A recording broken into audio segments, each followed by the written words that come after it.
శ్రీ రామకృష్ణ ప్రభ ఛానల్ను చూడండి, మాసపత్రికను చదవండి. మన ప్రవర్తన సరిగ్గా ఉంటే, వినయంగా ఉంటే ప్రతికూల పరిస్థితి అనుకూలంగా మారుతుందమ్మా. దానికి చక్కని ఉదాహరణ చెబుతాను. ప్రతికూలం అనుకూలంగా మారుతుంది. పరిస్థితులు వ్యతిరేకంగా ఉన్నాయండి, కానీ మీ వినయం, మీ సంస్కారం, ముఖ్యంగా లోపల కనుక దైవస్మరణ మానకుండా ఉంటే మీకు అనుకూలంగా మారుతుంది. అది అలాగా ధర్మరాజు ఉదాహరణ. భయంకరమైన యుద్ధం మొదలైతే సేనయోరుభయోర్ మధ్య రథం స్థాపయమేత్సుత అని అక్కడ ఆపాక, భీష్మ పర్వంలో భగవద్గీత 700 శ్లోకాలు చెప్పేశాక ఇంకా యుద్ధం పౌండ్రం దధ్మవు ప్రతాపవాన్ అనంత విజయమరాజా కుంతీపుత్రో యుధిష్ఠిర అని ఎవరి శంఖాలు వారు మోగించాక ఇంకా యుద్ధం మొదలవుతుండగా ధర్మరాజు ఉన్నట్టుండి రథం దిగాడు. అది ధర్మరాజు అంటే. వినయానికి వినయం, చాతుర్యానికి చాతుర్యం, వ్యూహానికి వ్యూహం. దిగాడు. కౌరవ సైన్యమే వెళ్ళిపోతున్నాడు. ఎవరికి చెప్పట్లా. భీముడికి, అర్జునుడికి, కృష్ణుడికి వెళ్ళిపోతున్నాడు. వడివడిగా వేగంగా నడుచుకుంటూ వీళ్ళకి మతులు పోతున్నాయి. ఇక్కడ ఏమిటి ఈయన వెళ్ళిపోతున్నాడు? ఇక్కడ కొంపతీసి ఏ దుర్యోధనుడు కాళ్ళలో పట్టేసుకుంటాడా? యుద్ధం వద్దంటాడా? ఏమిటిది? వెళ్ళిపోతున్నాడు ఆయన. అర్జునుడు ఒక రకంగా, భీముడు ఒక రకంగా, అందరూ భయపడిపోయారు. భయపడకుండా స్థిమితంగా ఆలోచించిన వాడు కృష్ణుడు ఒక్కడే. ఏమైనా దేవుడు దేవుడే, జీవుడు జీవుడే. వీళ్ళందరూ రకరకాల అపార్థాలు, అపోహలు, రకరకాలుగా ఆలోచించేస్తున్నారు. ఆయన ఆపేద్దామని ఒకడు, వద్దని ఒకడు, అర్జునుడు నీ పక్కనే ఉన్నాడు కదా, చూసుకోవచ్చు కదా అని ఒకడు. అంటే ఈ మహారాజు ఈయన మీద ఆధారపడింది. రాజు నిర్ణయం తీసుకుంటే యుద్ధం ఆగిపోతుంది. దుర్యోధనుడు ధర్మరాజే ముఖ్యం అక్కడ. భీముడు అర్జునుడు ముఖ్యం కాదు. వాళ్ళు చనిపోయినా యుద్ధం ఆగదు. భీమార్జునుడు చనిపోయినా, ధర్మరాజు చనిపోతే ఆగిపోతుంది. దుర్యోధనుడు చనిపోయినా ఆగిపోతుంది. అది లెక్కది. చదరంగం అంతే కదా. రాజు పట్టుబడితే యుద్ధం అయిపోయినట్టే కదా. కృష్ణుడు ఒక్కడే ఆ మహారాజు యుధిష్ఠిరుడు. అంటే అబ్బాయి మనకు మళ్ళీ యుద్ధాల్లో జయించడం కదా, ఆయన జీవితం అనే యుద్ధంలో జయించాడు, మీరు కంగారు పడకండి అన్నాడు. ఆయన జీవితం అనే యుద్ధంలో జయించాడు. పరమ తాత్వికుడు ధర్మరాజు. మీరు ఆయన ఆక్షేపించకండి, ఊరుకోండి, చూడండి, లైవ్ చూసుకోండి, శుభ్రంగా టీవీ పెట్టుకున్నాడు. ఈయన వెళ్ళి భీష్ముడిని కలిశాడు. నమస్కారం చేసి, తాత యుద్ధానికి అనుమతి ఇవ్వండి అని దండం పెట్టాడు. పొంగిపోయాడు భీష్ముడు. యుద్ధం చేయడానికి అనుమతి ఇవ్వండి, మా తాతగారు మీరు, మా కర్మ కొద్దీ మీతో యుద్ధం చేయాల్సి వస్తాం, యుద్ధం చేయడానికి అనుమతి. ధర్మం గెలుస్తుందయ్యా ధర్మరాజా అన్నాడు ఆయన. అంటే నువ్వు గెలుస్తావనే అర్థం అక్కడ. అది కాస్త చనువుగా తీసుకుని పక్కకెళ్ళి, మిమ్మల్ని ఎలా చంపేయాలో మీరే చెప్పండి అన్నాడు. అది ధర్మరాజు. మిమ్మల్ని మేమెక్కడ చంపగలమండి, అష్టవశువుల్లో ఒకరని చెబుతున్నారు మీరు, గంగాదేవి పుత్రులు, మేమెక్కడ చంపగలమండి, మిమ్మల్ని ఎలా చంపాలో మీరే చెప్పండి. అంత శత్రువర్గంలో ఉన్న భీష్ముడు కూడా ఆ వినయానికి కరిగిపోయి, ఇప్పుడు సమయం కాదులే అన్నాడు. అంటే తర్వాత చెబుతానని అర్థం. చెప్పాడుగా. ద్రోణాచార్యుల దగ్గరికి వెళ్ళాడు. గురువు పాదాభివందనం చేశాడు. నేల మీద పడుకుని పరమానంద పడిపోయి ఇలా కౌగులించుకున్నాడు. ద్రోణుడు రథం దిగి వచ్చి, శిష్యుడు అంటే నువ్వయ్యా, దుర్యోధనుడు ఎప్పుడు ఇలా చేయాలి, అయిపోయింది, ఎవరు గెలుస్తారో చెప్పేచ్చు మనం. కాళ్ళ మీద పడిపోయాడు. గురువులు, మీ మీద బాణం వేయడానికి మీరే అనుమతి ఇవ్వన్నారు. ఇచ్చాను, బో వేసుకో అన్నాడు ఆయన. అని ఆయన అడిగేశాడు. మీరు ఎలా చనిపోతారో చెప్పండి అని అడిగేశాడు. ముందే ప్లాన్ అయిపోయింది ఇక్కడ. ఆయన చెప్పేశాడు. భీష్ముడికి ఉన్నంత సత్వగుణం లేదు, ఈయనకి రజోగుణం ఎక్కువ. ద్రోణాచార్యుడికి దుష్టజుమ్నుడు నన్ను చంపడానికి పుట్టాడు, వాడితో చంపేసి అయిపోతుందని చెప్పాడు. ఆయనకు అసలు విసుగ్గా ఉంది యుద్ధం చేయడం. చెప్పేశాడు ఆయన. ఈయన చెప్పలేదు, ఆయన చెప్పాడు. ఇదే లూజు హార్ట్ అంటే ఇదే. మనుషుల తత్వాలు ఇవన్నీ. అందుకే ఏమంటున్నాడు వివేకానంద, చుట్టూ పరిస్థితులు నీ అధీనంలో లేవు. ద్రోణుని మనస్తత్వం, భీష్ముని మనస్తత్వం, శల్యుని మనస్తత్వం నీకు తెలియదు, కానీ నువ్వు నీకు తెలుసు కదా. వాళ్ళందరినీ ఎలా వశం చేసుకోవాలో ఎవరికి తగిన బాణం వారికి వేసి.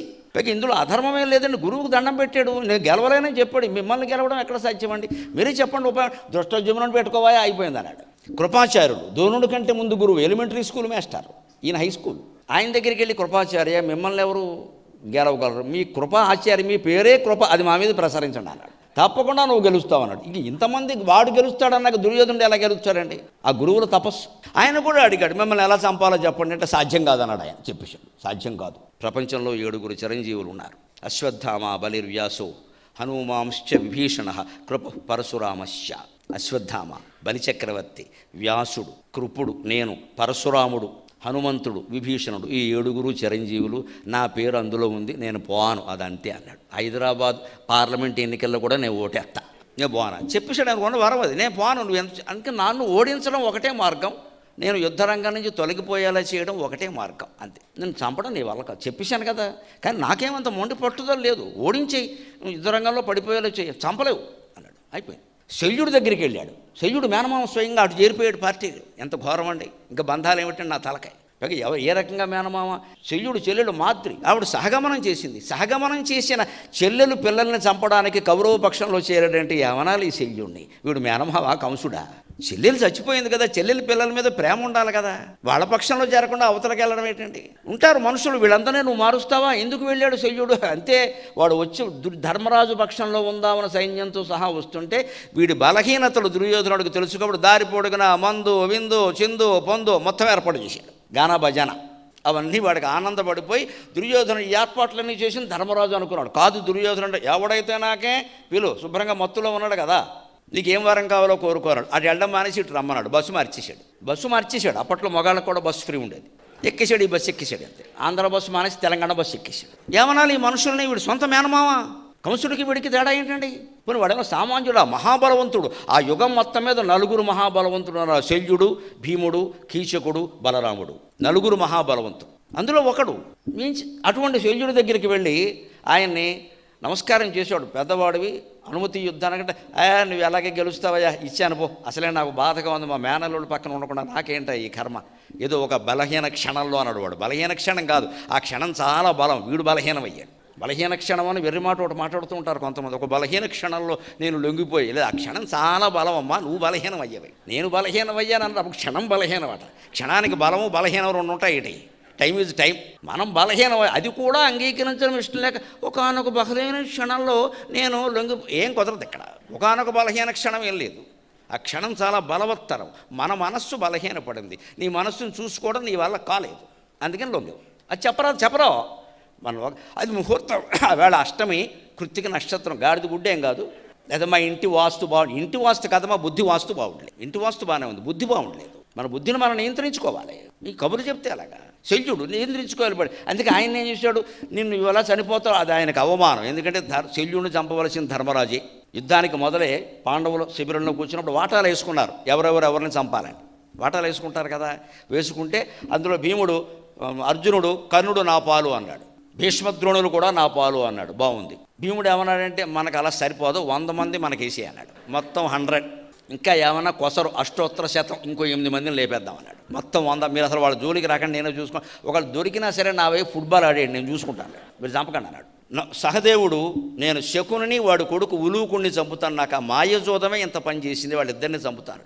నకులుడు అన్నాడు, నేను ఎవరిని చంపుతానో చెప్పలేను, కానీ ప్రధానంగా యుద్ధం చేస్తాను, కానీ నా దృష్టి అశ్వత్థామ మీద ఉంది అన్నాడు. అశ్వత్థామతో చాలాసార్లు యుద్ధం చేశాడు, కానీ చిరంజీవి కాబట్టి గెలవలేదు, అది వేరే విషయం. ఇలాగా ధర్మరాజుని అందరిని అడుగుతున్నాడు ఎవరెవరిని చంపుతారని. ధర్మరాజుని అప్పుడు కృష్ణుడు, ఎంతకే నువ్వెవరిని చంపుతావు పెద్ద మనిషి అన్నాడు. ఈయన నీళ్ళు నవ్వులుతున్నాడు. అప్పుడు శల్యుడిని చంపడం నీ పూచి అని కృష్ణుడే వాట వేసేసాడు. అది అంతే అన్నాడు. అందుకని ఆ వాట వేశాడు కాబట్టి ఇప్పుడు శల్యుడి దగ్గరికి వెళ్ళి నిన్ను చంపే ఉపాయం చెప్పంటే ధర్మరాజు వ్యక్తిత్వం బలహీనమైనట్లు లెక్క. అందుకని అది అడగల. మావయ్య ఓ పని చేయి, వెడితే వెళ్ళేవు కానీ కర్ణుడికి నిన్ను సారథిగా పెడతారు, ఎందుకంటే అర్జునుడికి కృష్ణుడు సారథి.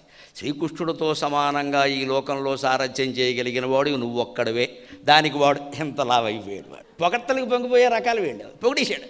నిన్ను పెడతారు ఖచ్చితంగా. కర్ణుడిని తేజోవధ చేయనడు. తేజోవధ అంటే మైండ్ గేమ్.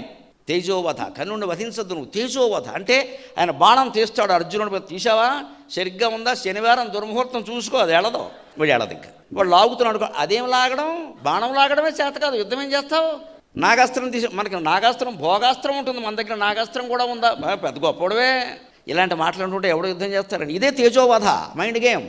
ఇది ఆడే అంటే వాగ్దానం చేశాడు, నీకెందుకు అర్జునుని గెలిపించే పూచి అది వెళ్ళిపో అన్నాడు. ఆశ్చర్యం చూడండి, పరిస్థితులు మన అధీనంలో ఉండవు. ధర్మరాజు ప్రవర్తనను సరిచేసుకున్నాడు.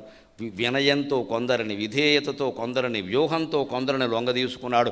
4 ప్రధాన పురుషుల్ని వేసి బారేశాడు, యుద్ధంలో జయించాడు.